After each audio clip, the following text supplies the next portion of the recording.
Hello, hello. Welcome back, Queen, to another episode of According to Annie. I am Annie, your host. If you're new here, welcome, welcome, welcome. If you are an OG, I love you. Thank you for coming back. If you have not yet gone and left a review, I would absolutely love if you went to the review section and hit that review button and share the love so that we can get it out there so women can step more and more into their most authentic self and heal themselves with whatever's going on in their world. Today's episode, I want to talk to you about time. It kind of feels like a fitting conversation to be having as a new year has rolled around. And it seems like something we all struggle with. So, time is one of the most common, uh, no, I wouldn't say common, it's the most fair thing in the world. I remember when I was with a mentor a few years ago, we were doing an exercise in a boot camp, and we had to like write stuff down about time and where we were spending our time and where we could spend time on the business. And I remember sitting there blank, and she looked at me and she's like, "What's the matter, Annie?" And I said, I don't know where I'm going to pull this time from. Like, I hear you say that I need to spend time on the business, but I don't know where this time is actually going to come from. And she said to me, "Well, you have to make time for it." And I was like, how do I make time? Like, I can't just make more hours in a day. That would be amazing. And she said to me, time is the only thing that's fair in this world. Every single person has the same amount of hours in a day. It's how you choose to spend that time.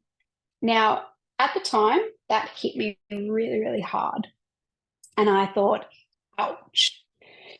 But she was right. And what a gift that was, because I also now use that same sentence with my clients as well.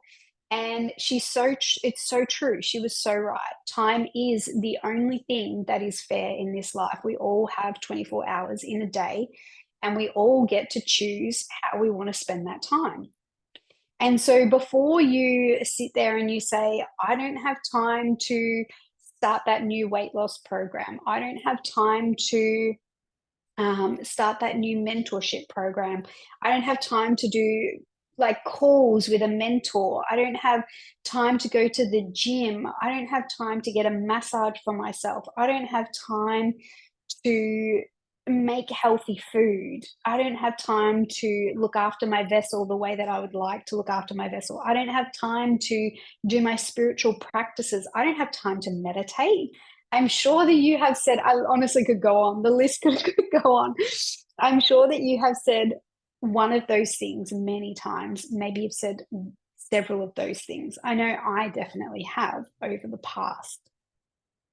But here's the thing, we all have this thing that's attached literally to our hip pocket every day, and that is our mobile phone. And so whenever women come into my world and they're like, "I just don't know if I have the time to invest in mentorship," I say to them, "Do you think you could find 2 hours a day? I mean, a week?" And they're like, Probably, maybe, I don't know." And I say to them, "All right, let's open up your phone." And so I actually encourage you to do this as well. Let's open up your phone. Let's go to settings. Let's go to screen time. Pardon me. Let's go to see all app and website activity. And let's click, pardon me, let's click on,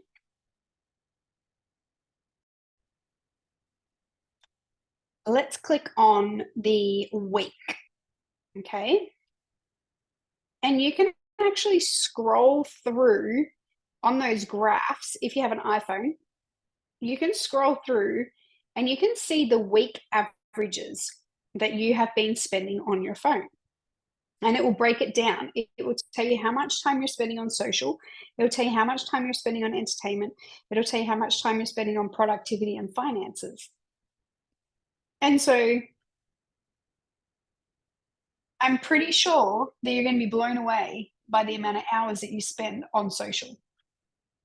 So, for example, I mean, I do use my phone for my business a lot, but I'm sure I could definitely improve on that. And my word for this year is refine. So I want to refine all of those things. I want to refine my social media um, usage, my technology usage.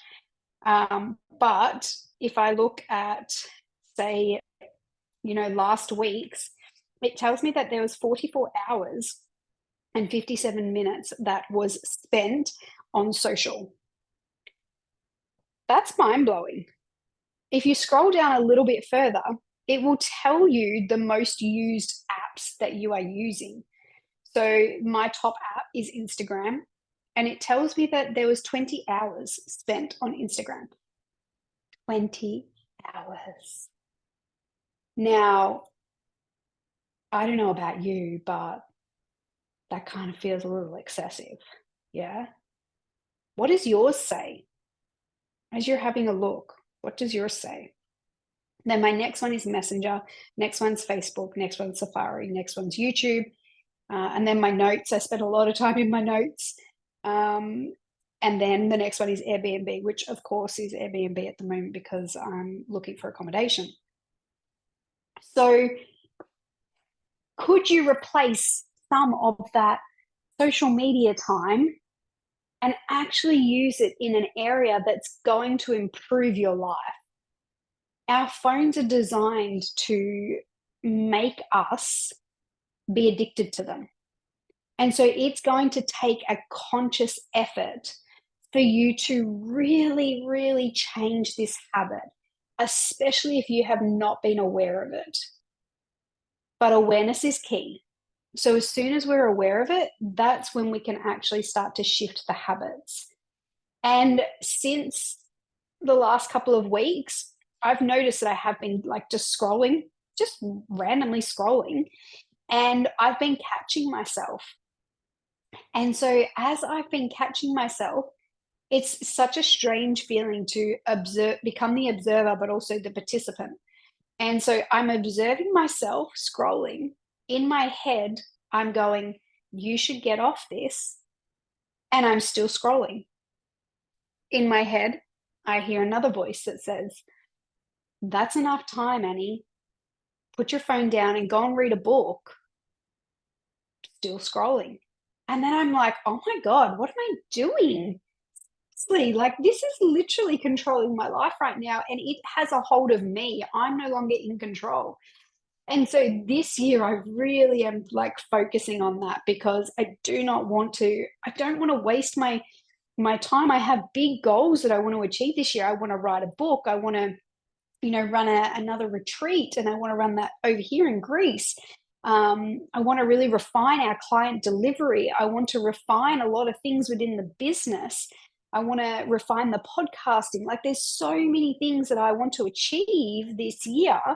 And if I don't achieve them by the end of the year, that's my own fault because I haven't used my time wisely. And it's probably because it's been on social media. And that is not getting me anywhere. It's making me compare myself to every other Tom, Dick, and Harry that's on there. That then makes me be left to feel self-doubt, to make me feel imposter syndrome. It is one of the worst things. It is seriously one of the worst things that we can do is spend our time on social media. So be mindful on how much time you are spending because it's going to rob you of your joy. It's going to rob you of your joy. It's going to rob you of your quality time with your family. It's going to rob you of your relationship. It's going to rob you of your self-care. So many women come into my world and they're like, I don't have time for like a self-care regime, routine. Like, I'd give anything to have a bath like once a week. All right, well, replace 1 hour of you scrolling on your phone and go and have a bath. It's actually going to nourish yourself. That's actually going to fulfill that that desire of self-care that your body is actually craving? How can you start to really become aware of where you're spending your time in areas and in places that aren't actually helping you become the woman that you want to become? Scrolling on social media is not going to help you become the woman that you desire to be. Taking a bath, journaling, meditating, cooking nourishing food, spending time with your friends, fully present with your beautiful sisters, laughing. Those are the things that are going to help you achieve your goals because you're putting yourself first. I know how hard it is to put that phone down. Like I just shared with you before, I was pretty real and pretty vulnerable with you. Was catching myself. And even like still now, like, I mean, I'm so aware of it and I can still find myself like wanting to pick my phone up. It's become such a habit. And I really am determined to break this habit. And so when we're trying to break a habit, we have to replace it with something. Otherwise, we're going to keep resorting back to that old habit, that toxic habit. So if I'm like, okay, nope, not going to be on my phone, I'm not going to just get off my phone and then just sit there. I have to replace it with something. So phone down, grab a book.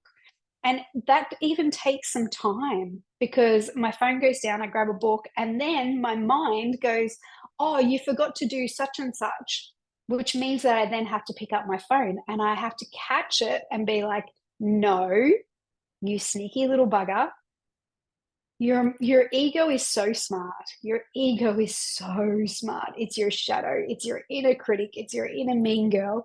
She does not want you to live your best life. She wants you to stay exactly where you are. She wants you to keep being the victim in your story. She does not want you to go and live this big dream life. So she's going to be sneaky. She's going to come in and she's going to creep in like a toxic wound that just keeps festering away. And so you have to really be observant. You really have to hear and watch the stories. You know, and it's things like as I'm reading, I'm like, oh, I didn't have a look at accommodation today. And then that logically makes sense in my mind. And I'm like, oh, that's true, actually. Yeah. Oh, I'll just quickly have a look at that. So then I open my phone, I go through to Airbnb, I start having a look. Next minute, after I've gone to Airbnb, now I'm all of a sudden in Facebook. And now all of a sudden I'm in Instagram. What the fuck? I was supposed to just be doing my accommodation, but yet I've gone down this spiral and an hour has gone by.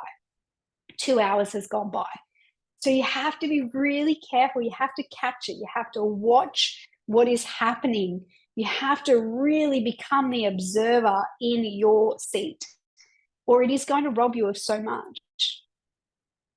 And I know that I'm not alone when it comes to phones. Just silly little things. You know what? I'm going to meditate. Okay, I'm going to meditate. Beautiful. I'm in my meditation. My mind wanders and it's like, oh shit, I forgot to pay that bill. Oh, you know what? I'll just quickly do it now. Bam, straight out of my meditation and into paying a bill. What the hell? Because we become so addicted to it. So I really invite you to replace that habit with the things that are actually going to make you become a better person. And it's not going to happen overnight. It's going to take time. It is going to take time. It's going to take a conscious effort of you recognizing it. It's going to take time. So be gentle on yourself. Do not judge yourself as you're trying to break this habit. Being aware of it, like I said, is the key. Once we're aware of it, then we can start to shift it. That's when we can start to change it. And if you are picking up your phone, I want you to ask yourself, what am I avoiding right now? Because it is a form of numbing out. TV, phones, alcohol, those things are forms of numbing out. You're avoiding something. I was having this conversation with a beautiful dear sister of mine the other week, and like super successful like entrepreneur, and she said to me, I'm finding myself like numbing out. Like I can't I can't stop scrolling on my phone. And I said to her, "What are you avoiding?" She's like, "Well, I don't think I'm avoiding anything." And I said to her, "What feelings are you avoiding right now?" She's like, "Oh, I don't think there's anything." Anyway, we had a beautiful conversation. We actually figured out what it was that she was avoiding, and it was a really big deal. And she like started to break down and she started to cry, and she started to then feel in her body, and she was so out of her body. And after we had this beautiful deep conversation, she said to me, "Thank you. Like, now I'm back in my body. Like, I really needed that." We as women need to be in our body. We are designed to express our feelings. We are emotional human beings. It's part of our evolution, it's part of our growth, being able to tap in to these feelings. And so, if you do find yourself numbing out, maybe you can reach out to someone. Maybe you could get some support, because the numbing out is you avoiding something, which is essentially going to lead you to become a better version of yourself. And like I said, our ego doesn't want to do that. Our ego wants to keep us safe. She does not want you to live the dream life. She doesn't want to step into something that's unknown, into something that's unfamiliar, into the unknown territory. She wants to keep you in what's safe. That's her job. And it's your job to hold that space for her. Ask her what is going on, what is happening, why are you feeling this way, what is actually coming up, and re-nurturing that little version of yourself of why she feels unsafe right now. That is the inner child work, and it's a beautiful work that we get to do. So before you start saying, "I do not have time," I want you to reflect. Do you not have time, or are you not choosing to spend your time wisely? That is really the big question, and only you will know the answer to that. I hope that this episode has helped you shift some of those habits.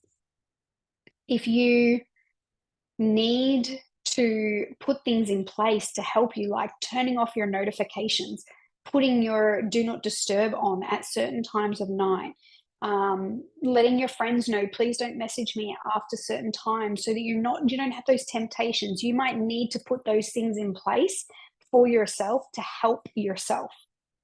I turned off my notifications on my messages, on my emails, because every time I seen that little red dot with how many notifications there were, I would get anxiety. And as soon as I wake up in the morning, I'd be like, "Oh, I've got to check my emails." And that's not how I want to start my day. I want to start my day in a high vibe, which means that I need to meditate. It means that I need to journal. It means that I need to have no screen time in the morning. So, what are the things that you can do that actually help set your day up and help you get off your phone, so that you can start to live the dream life that you actually really desire to live? All right, babes, I'm going to leave it there, because honestly, I could go on all day about this, but I hope this has supported you in the most delicious way. And I hope that it has made you reflect on how much time you actually really do have in order to achieve all of your goals. Have a beautiful day. Bye.